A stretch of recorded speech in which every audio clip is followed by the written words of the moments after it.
Here is a counter example. Universe of discourse is the set of natural numbers. P of x says x is divisible by 2.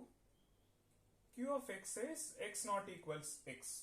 It's a valid predicate.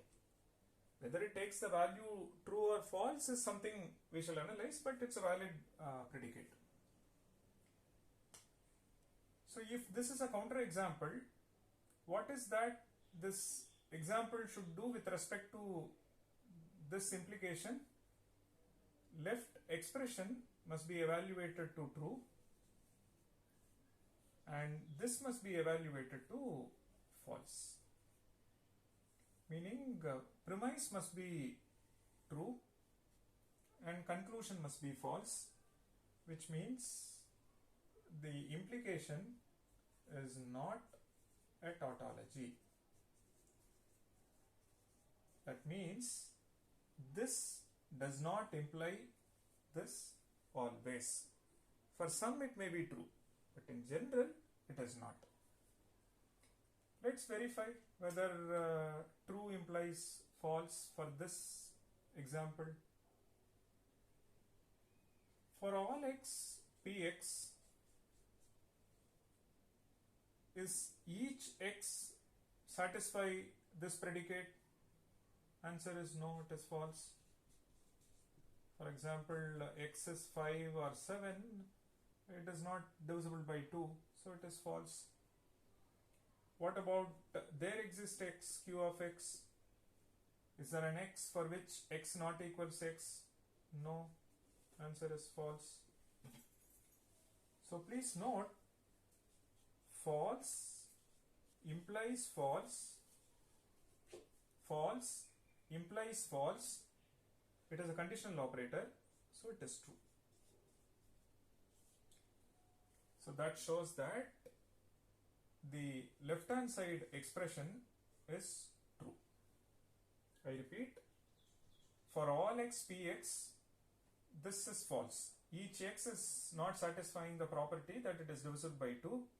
If you take x to be 5 or 7, it is false. Each x is not satisfying x not equals x, so it is false. But false implies false is true, conditional operator. So the left hand side expression is true. What about the right hand side expression? There exists x, p of x.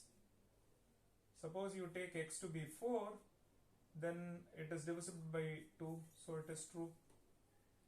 And there exists x, q of x, and it is false. There is no x for which x not equals x.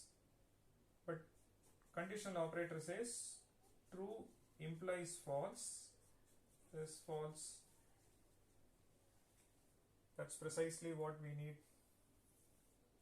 So this tells you that premise is true and conclusion is false for this example, which means this implies this is not true always.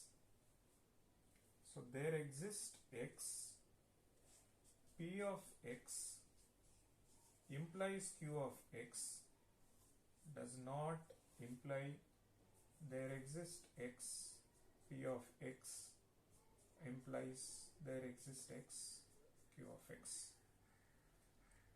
As a remark, we observe that there exists x, p of x implies q of x is equivalent to saying for all x, p of x implies there exists x, q of x.